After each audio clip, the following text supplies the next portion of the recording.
नमस्कार, मैं अशोक व्यास और आज का जो विषय बातचीत का हमारा है जिसमें जुड़ रहे हैं दो विशेषज्ञ भारत से, जयपुर से। बात कोविड के प्रभाव को लेकर जो संबंधों पर उसका असर पड़ता है उसके साथ जुड़ी हुई है। And when we look at our relationships, how we first of all are trying to understand ourselves in the new set of situation with so many challenges, but that also affects how we perceive, we react to people around us, family members हो, कहीं काम करने जा रहे हो या फिर कभी खुदा ना खास्ता हम में से कुछ लोग अस्पताल जाते हैं और हमारे ही परिवारजन एक ऐसी दूरी पर पहुंच जाते हैं जहां उनसे ठीक से कनेक्ट नहीं कर पाते क्योंकि सोशल डिस्टेंस जरूरी है। Now how this social distance is affecting the closeness of emotions, उसके बारे में और जो चुनौतियां इसको लेकर आ गई हैं एकाकीपन की, उस पर बात करने के लिए एक तो हमारे साथ हैं psycho spiritual counsellor doctor Nitin Saraswat ji. नमस्ते। नमस्कार सर। और हमारे साथ जो मनोविज्ञान के साथ प्रशिक्षण देने की कला को जनसंपर्क के विविध माध्यमों में विशेष रूप से मुखरित रहने की महारत रखने वाले डॉक्टर गोविंद पारीक भी जयपुर से जुड़ रहे हैं। नमस्ते गोविंद जी, आपका भी स्वागत है। नमस्ते। नमस्ते। तो शुरुआत हम आपसे ही करते हैं Nitin ji. Do you think when we face challenges, उसके कारण जो हमारे नॉर्मल रिलेशंस होते हैं उन पर भी कुछ फर्क पड़ जाता है? खास करके let us talk about family, be husband wife और अदर फैमिली मेंबर्स। तो इन दैट कंटेक्स्ट जो कोविड के कारण सिचुएशन आई है, तो आपने क्या ऑब्जर्व किया है, क्या फर्क मोटा मोटी लग रहा है आपको? जो कोविड ने सबसे बड़ा एक इम्पैक्ट डाला है फैमिलीज पर, वो ये डाला है कि एक तो कन्फाइनमेंट हो गया। जिसे अगर हम जो मास है उसको दो कैटेगरीज में डिवाइड करें तो एक कैटेगरी है जो ओवर कॉशियस टुवर्ड्स कोविड है और दूसरी कैटेगरी है जो बिल्कुल बेपरवाह है कोविड को लेकर। बट ये दोनों ही कैटेगरीज जब कभी किसी कोविड पेशेंट के संपर्क में आते हैं या फिर जब इन दोनों कैटेगरीज में कोई व्यक्ति कोविड पॉजिटिव हो जाता है, उस समय पर जो एक बहुत बड़ा टेस्ट हो रहा है वो रिलेशनशिप्स का और रिलेशनशिप्स के बॉन्ड्स का भी टेस्ट हो रहा है, क्योंकि जो ये बीमारी है ये आपको पास आने से मना कर रही है और डॉक्टर्स भी यही कह रहे हैं कि आप सोशल डिस्टेंसिंग का पालन करें। तो यहाँ एक बहुत बड़ी चूक बहुत सारे लोग से हो रही है। इसी कारण इस समय मेरे पास कम से कम 20 ऐसे लोग हैं जो कोविड के मेंटल फिजिकल सिम्टम्स से तो बाहर आ गए हैं, पर कोविड के मेंटल सिम्टम्स उनको बहुत बुरी तरह on the verge of depression लेके आ गए हैं। क्योंकि जब कोविड हुआ उस समय पर सोशल डिस्टेंसिंग की जगह जो ह्यूमन डिस्टेंसिंग हो गई, उस ह्यूमन डिस्टेंसिंग ने उनके सोचने पर, अपने अस्तित्व पर, अपने बॉन्ड्स पर एक जबरदस्त क्वेश्चन मार्क लगा दिया। And that is very worrying sign. दीदी, आपने बहुत महत्वपूर्ण बात की तरफ हम सबका ध्यान दिलाया है। गोविंद जी, हम भारतीय होने के नाते या मुझे लगता है अन्य संस्कृतियों में भी जो आलिंगनबद्ध होना है वो एक प्रतीक होता है कि आपके बीच में एक समझ है, आप एक दूसरे को पसंद करते हैं। तो ये जो फिजिकल टच है वो ह्यूमन नीड बन जाती है। मैं सेंसुअल बात नहीं कर रहा हूँ, नॉर्मल मित्र भी मिलते हैं, दे हग ईच अदर। अभी जब कोविड का ये वातावरण बनने लगा तो एक तो ये हुआ, अब वैसे तो भारतीय संस्कृति की बात आगे हम उस पर प्रसन्नता महसूस करते कि भाई नमस्ते ही करो, वो ठीक है, लेकिन आप हक तो नहीं कर सकते हो। तो उसके कारण भी कुछ मनोवैज्ञानिक रूप से लोग अपने आप को अलग थलग महसूस करते हैं। बल्कि जो लोग हमेशा मिलते थे और देर तक एक दूसरे के गलबैयां लेते थे just to express the sense of joy of being with each other, वो सब छूट जाने का क्या असर आपको मोटा मोटी लगता है? कुछ इसके गंभीर गहराई तक के असर होंगे, कुछ हल्के फुल्के भी होंगे। तो आपका ऑब्जर्वेशन और आपका चिंतन इसके बारे में। अशोक जी, आपने महत्वपूर्ण मुद्दे की तरफ ध्यान आकृष्ट किया है। कोविड ने मानवीय संवेदनाओं को बहुत हद तक झकझोरा है। ये मिश्रित प्रतिक्रियाएं हैं। कुछ परिवार ऐसे भी देखे गए जहाँ कोविड के कारण उन फैमिली में बॉन्डिंग और ज्यादा स्ट्रांग हुई। वो लोग घरों में रहे लॉकडाउन के दौरान, एक दूसरे के बीच बेहतर समझ उत्पन्न हुई। पति पत्नी लंबे टाइम से दौड़ भाग में लगे हुए थे, लेकिन कोविड ने उनको 2 3 4 महीने तक अपने घर में कैद किया। दोनों ने एक दूसरे के विचारों को समझा और उनकी बॉन्डिंग अच्छी हुई। लेकिन दूसरी तरफ ये भी उतना ही सच है कि साथ रहने के बाद में जो अब तक काम चल रहा था, वहां कई जगह उलझनें भी पैदा हुई। वो अपनी जगह सत्य है, लेकिन और बहुत सारी चीजें भी है साथ में। मैं उदाहरण देना चाहूंगा। हमारे एक निकट संबंधी, जिनकी लगभग 96 वर्ष की आयु है, उनकी पुत्री और दामाद उनकी सेवा शुश्रूषा पहले नौकरों के भरोसे करते रहे हैं, लेकिन कोविड के दौरान जब सर्वेंट्स नहीं आ रहे तो उनकी पुत्री और दामाद खुद उस बुजुर्ग 96 वर्षीय व्यक्ति की सेवा उन्होंने की। और सेवा करने के बाद उनका अनुभव बहुत आनंद देने वाला था। उनका ये कहना था कि इस सेवा ने उनमें एक अलग तरह का आत्मविश्वास पैदा किया। उनको लगा कि हम लंबे समय तक सर्वेंट्स के भरोसे हमने इनको क्यों छोड़ा, ये सेवा हमें करनी चाहिए थी, जो आत्मसंतोष हमें प्राप्त हुआ। एक तरफ ये पक्ष है। दूसरी तरफ पक्ष ये भी है कि अनेक ऐसे उदाहरण भी हैं कि जब कोई कोविड पॉजिटिव हो गया कोई मरीज, तो उनके फैमिली मेंबर्स ही उन्होंने उनसे बहुत सारी दूरियां बना ली। मैं इसको मिश्रित प्रभाव के रूप में देखता हूँ। ऐसा नहीं है कि सब पर एक जैसा प्रभाव पड़ा। और एक मुद्दा जो आपने छेड़ा कि भारतीय संस्कृति और इस तरह से जैसे हक करना, आलिंगनबद्ध होना, भारतीय संस्कृति का अभिवादन नमस्ते है, ये बात सत्य है। लेकिन भारतीय संस्कृति में चरण स्पर्श का अभिवादन है, अपने बड़ों का चरण स्पर्श करके उनके आशीर्वाद लेना। अब चरण स्पर्श करते समय भी लोगों को डर लगने लगा, स्पर्श से डर लगने लगा, और सोशल फिजिकल डिस्टेंसिंग जो भी आप कहें, तो उससे दूर से केवल नमस्ते के अभिवादन पर हम सीमित हो गए। अपने बहुत निकटवर्ती मित्र या बंधु जो अपने हम उम्र से होते हैं, उनसे आलिंगनबद्ध होना हमारी परंपरा रही है। कृष्ण और सुदामा का आलिंगन हम देखते रहे हैं, और जब बहुत घनिष्ठता के साथ में जब मिलता है तो आलिंगनबद्ध होना भी एक स्वाभाविक सी प्रतिक्रिया होती है। लेकिन उन सब की बजाय स्पर्श, चरण स्पर्श और आलिंगन की बजाय हम केवल नमस्ते के अभिवादन पर आ चुके हैं। और लॉन्ग टर्म पर मेरा मानना है कि ये अभी हमारी संस्कृति कुछ इस तरह से हो चुकी है कि हम बहुत जल्दी चीजों को बहुत जल्दी भुलाने की स्थितियों में भी आ जाते हैं। मुझे लगता है कि जब तक कोविड का डर है तब तक ये चीजें हैं, लेकिन कोविड का जैसे थोड़ा सा डर समाप्त होने लगता है, आप देखते हैं कि शहरों में वैसे ही भीड़ उमड़ रही है, वैसे ही लोग एक दूसरे से मिलना शुरू कर देते हैं। तो ही मैं आपको इंटरप्ट करने के लिए क्षमा चाहते हुए नितिन जी के पास फिर ये वाला जो प्रसंग है जिसकी तरफ आपने भी हमारा ध्यान आकर्षित करवाया, और हम बात कर रहे हैं कि इस स्थिति का जो एक मानसिक दबाव होता है, एक अकेलापन है, एक छटपटाहट सी बन जाती है। और जैसे नितिन जी आपने पहले कहा कि सोशल डिस्टेंसिंग जो है वो एक इमोशनल डिस्टेंसिंग भी हो गई है, मेंटल कनेक्ट भी कम होने लगा है। और इसमें ये वाला जो एंगल जिसकी चर्चा मैं अभी कर रहा था कि आप की आदत में होता है कई बार कि कुछ दो लोग मिलते हैं का मतलब है कि 2 मिनट तक वो गले मिल के लगे रहेंगे। ऐसा मैं फिर से रिपीट कर रहा हूँ, I am not talking sensual, this has been a normal way for people to feel a sense of warmth, closeness, और कई लोगों को।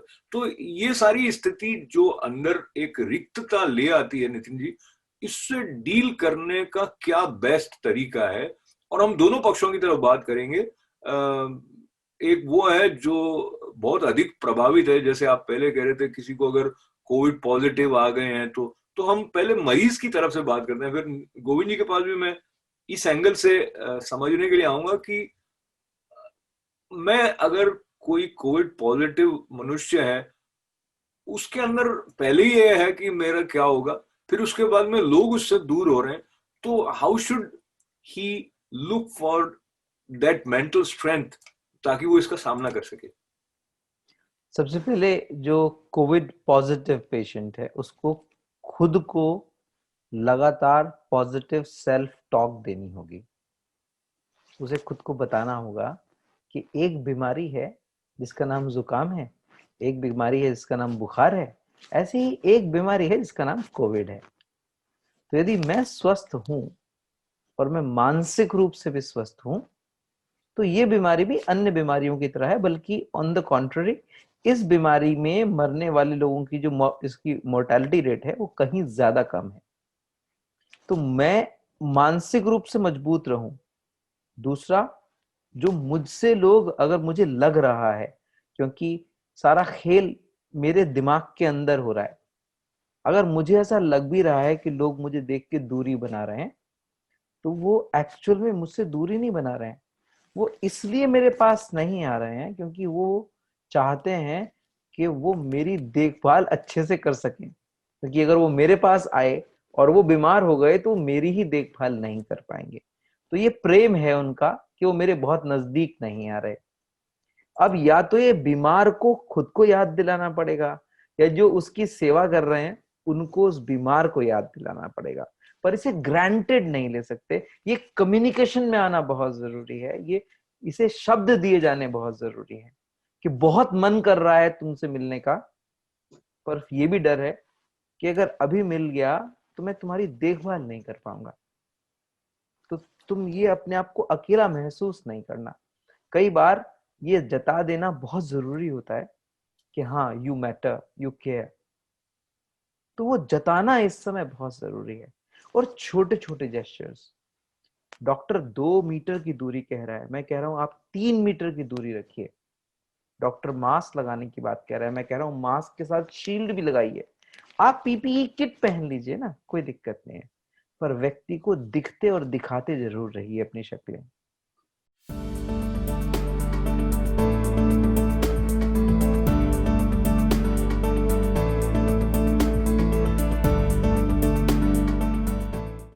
एक तरफ आप ये सोच रहे हो कि मैं अकेला पड़ गया हूँ, दूसरी तरफ आप ये सोच रहे हो कि अंदर का डर है मुझे कुछ हो ना जाए, तीसरी तरफ ये भी है कि जो आर्थिक गति थी, चाहे मैं व्यवसायी हूं तो व्यवसाय की, या अब नौकरी का स्वरूप बदल रहा है, तो वो एक अनिश्चय भी आकर मनुष्य को उसकी चिंताओं को बढ़ा देता है। ऐसे में जो आप पहले बात कर रहे थे कि, और जैसे गोविंद जी ने कहा कि भाई डेथ रेट कम है तो वो पॉजिटिव, वो सारे फैक्टर्स होते हुए भी एक बड़ी मुश्किल स्थिति है। तो जो काउंसलिंग आप कर रहे होते हैं, या बेसिक क्या आप सुझाव देंगे, इसका सामना कैसे किया जाए? संकट का काल है, इसमें कोई शक ही नहीं है। मेरे पास इस समय 5 कॉन्टिनेंट से काउंसलिंग्स हैं, और यूएस में जिस कदर लोगों की जॉब्स जा रही हैं, उसे देखकर हम अंदाजा लगा सकते हैं कि ऑल ओवर वर्ल्ड एक्चुअल में कोविड ने जो सबसे बड़ी मार मारी है वो आर्थिक मारी है। तो इसमें कोई शक नहीं है कि जब यदि कोई व्यक्ति मानसिक रूप से भी परेशान चल रहा है, शारीरिक रूप से भी उसे कोविड हो गया, और उसके बाद फिर आर्थिक नुकसान भी है, तो वो एक साथ पैकेज में बहुत सारी समस्याएं साथ आ रही हैं। पर मुझे लगता है यही समय है जब हमें एक दूसरे का थोड़ा अधिक साथ देने की आवश्यकता है। जैसे मैं प्रधानमंत्री जी के एक वाक्य को यहाँ उपयोग करना चाहूंगा, वोकल फॉर लोकल। तो हम एक काम कर सकते हैं कि हम एक दूसरे के लिए वोकल हो सकते हैं। जैसे उदाहरण के लिए, अगर मेरे मित्र का कोई छोटा मोटा काम है तो मैं फेसबुक पर उसके उस काम को प्रमोट करने में हेल्प कर सकता हूँ। मैं उसको और कुछ नहीं तो आत्मबल दे सकता हूँ। मैं अपना एक छोटा सा एरिया खोल सकता हूँ उसके लिए। ये एक समय है जब हमको अप्रत्याशित रूप से पार्टनरशिप्स दिखानी चाहिए, और कुछ नहीं तो आत्मबल की पार्टनरशिप्स दिखानी चाहिए। हाँ, इसमें एक समस्या जरूर आएगी कि पार्टनरशिप दिखाने के लिए अहंकार की जो दरवाजे हैं उनको बंद करना पड़ेगा, ताकि जो सहयोग के रास्ते हैं वो खुल सके। तो अहंकार, ये इस वक्त है मुश्किल वक्त, जो हमें बहुत सारे पार्ट सिखा सकता है। जैसे मुझे भी बड़ा अचंभा हुआ कि चाइना में उन्होंने इस के इकोनॉमिकल इम्पैक्ट को बर्दाश्त करने के लिए एक ही तरह की फैक्ट्री में 3 तरह के प्रोडक्शन स्टार्ट कराए। फैक्ट्रीज बिना एक दूसरे को हेल्प कर रही हैं कि आप तुम्हारे हमारे इस फैसिलिटी को तुम यूज कर लो। मुझे लगता है इस समय अप्रत्याशित रूप से हमको भी ऐसे ही कुछ कदम उठाने की जरूरत है। एक दूसरे के लिए अपने बिजनेसेस में रास्ते खोलिए, एक दूसरे से पूछिए कि हम एक दूसरे का सहयोग किस तरीके से कर सकते हैं, और कुछ नहीं तो सामने वाले को एंडोर्स कीजिए, उसी से उसका आत्मबल बढ़ेगा। एक दूसरे को इतना ही याद दिलाते रहिए कि ये भी बीत जाएगा। इतना भी कर लें तो मुझे लगता है हम एक दूसरे का थोड़ा संबल बना लेंगे। बहुत ही महत्वपूर्ण बात आपने बताई। एक तो चाइना को जब आपने याद किया तो मुझे याद आया कि ये पूरा जो शुरुआत हुई है कोविड की, उसके पीछे भी कहीं चाइना है। सभी ऐसा मानते भी हैं और इस बारे में शक के संभावनाएं बहुत कम रह गई हैं।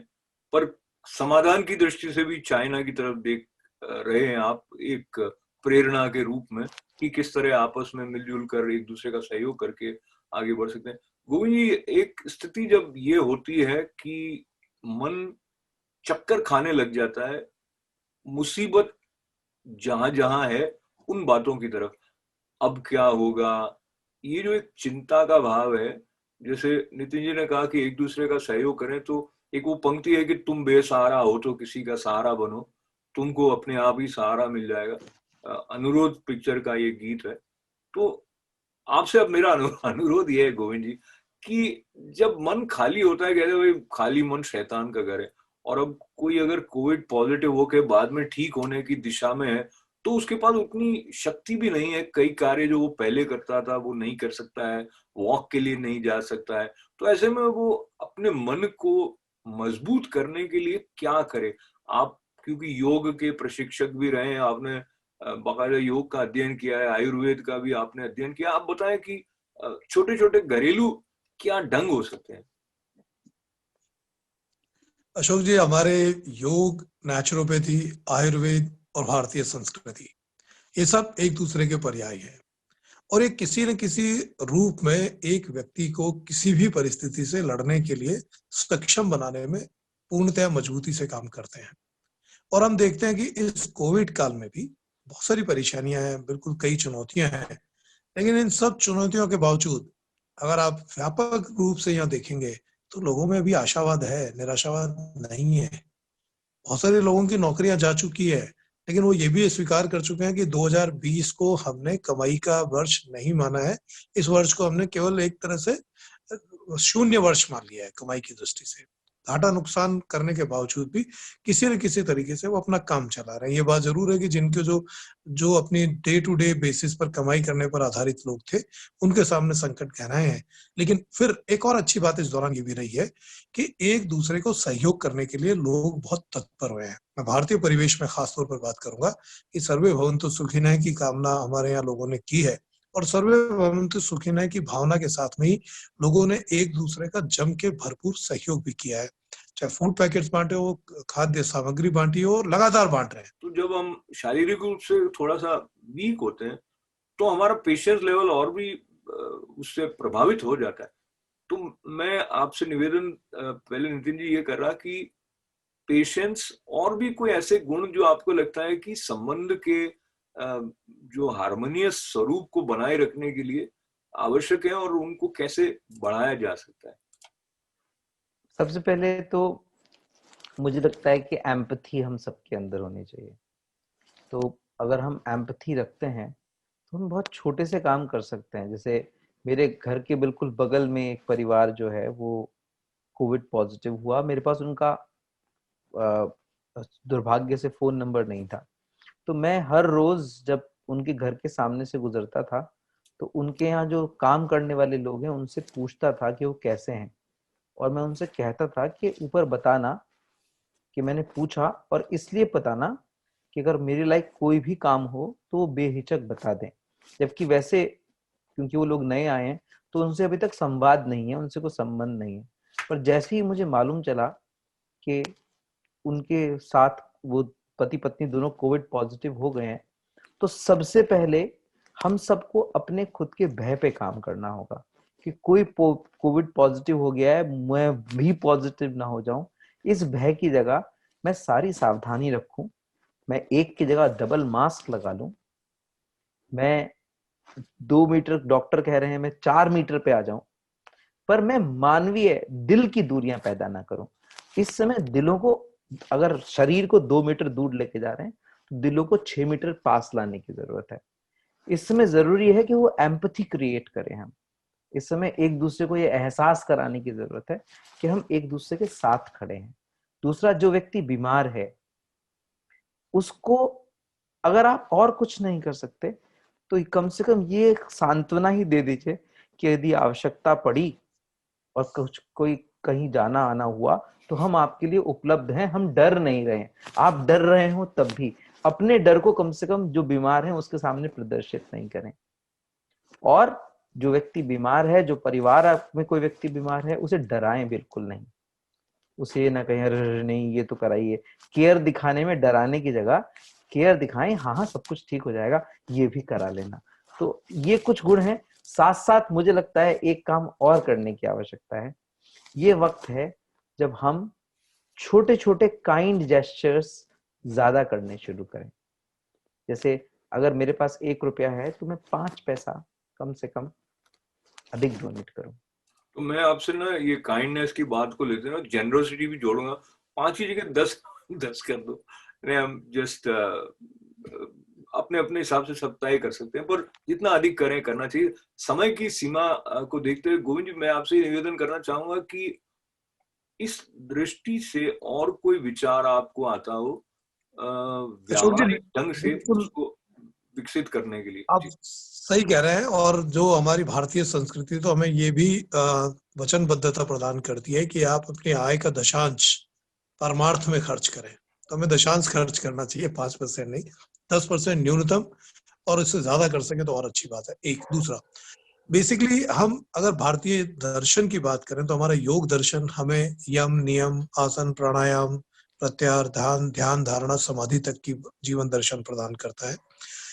यम और नियम की अगर हम बात करें, तो मैं प्राणायाम और उस आसन प्राणायाम के ऊपर नहीं जा रहा, लेकिन यम और नियम दोनों की अगर हम बात करें तो भारतीय संस्कृति हमें सत्य बोलने के लिए प्रेरित करती है। भारतीय संस्कृति हमें अस्तेय के लिए कि हम अनावश्यक रूप से चीजों का एकत्रीकरण ना करें, बहुत ज्यादा इकट्ठा करने की बजाय हम लोगों को बांटने की प्रवृत्ति की तरफ रहे। हमारे कर्तव्यों में हमें बताया गया है कि हम दान दें और दान लें। ज्यादा से ज्यादा हम दान दें, दान देने की प्रवृत्ति को हमें ज्यादा करने की विकसित करने की जरूरत है हमें। और जो कुछ जहां कहीं किसी का सहयोग करने की आवश्यकता पड़े तो हम, जो मैं पहले कह चुका हूँ, सर्वे भवन्तु सुखिनः, कि प्रत्येक मानव मात्र के सुखी होने की कल्पना करते हुए हम किसी के सुख दुख में साथी बन सके, उनके दुख में उनके सहयोग को, उनको संकट के समय उनके सहयोग जितना भी कर सकें उतना जरूरी है। और ऐसी मैं उसको फिर वापस उल्लेख यही करना चाहूंगा कि ऐसे सक्सेस स्टोरीज लगातार लगातार हमें मिल रही है। और इस बात को सुनकर के अच्छा भी लग रहा है कि इतनी भौतिकवाद के बावजूद कहीं ना कहीं संवेदनाएं जिंदा है। और बस जरूरत इसी बात की कि उन संवेदनाओं को और प्रबल किया जाए और सुदृढ़ किया जाए। और मजबूत संवेदनाओं के साथ जब हम एक दूसरे का सहयोग करेंगे तो निश्चित रूप से अगर कहीं पीड़ित मानवता है तो उस पीड़ित मानवता को हम और बेहतर तरीके से अपना सहयोग देकर के उसकी पीड़ा को कम करने का सार्थक प्रयास कर सकते हैं। बहुत बहुत धन्यवाद है गोविंद जी। ये जो बातें हैं एक दूसरे का सहयोग करने की, और एक दूसरे का सहयोग करते हुए ये भी ध्यान रखने की कि हम डर नहीं जाए, और बल्कि दूसरे के डर को बढ़ाएं नहीं।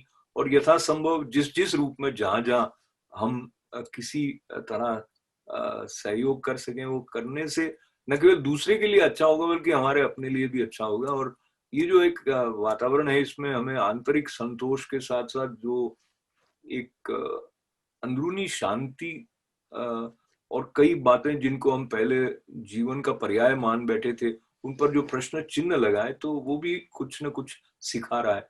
मुख्य रूप से बात यह है कि सोशल डिस्टेंसिंग रखना है, लेकिन ह्यूमन डिस्टेंसिंग नहीं होना है। ये बात नितिन जी आपने बहुत अच्छे से बताई, आपका बहुत बहुत धन्यवाद है। और किस तरह से भारतीय संस्कृति के जो मूल्य हैं, जिससे सत्य की बात खास करके जो आपने रेखांकित की, तो सत्य हमारे यहाँ ये भी कहा जाता रहा, जब अंतिम यात्रा है तब भी सत्य को याद करते हैं, तो जब प्रारंभ करते हैं यात्रा तब भी सत्य को याद करते हैं। और असतो मा सद्गमय जो महत्वपूर्ण प्रार्थना है, तो सत्य को उजागर करने में हर अनुभव हमारे लिए एक सीख बनकर आता है। और सीख का ये संवेदना के साथ, सहानुभूति के साथ, सहयोग के साथ आगे बढ़ने का जो क्रम है, उसकी तरफ ध्यान दिलाने वाले हमारे दोनों साथी डॉक्टर नितिन सारस्वत और डॉक्टर गोविंद पारेख, आपका बहुत बहुत आभार है। और चुनौतियों का सामना करते हुए हम सब विजय यात्रा करें, ऐसी मंगल कामना के साथ अशोक व्यास को अनुमति दें।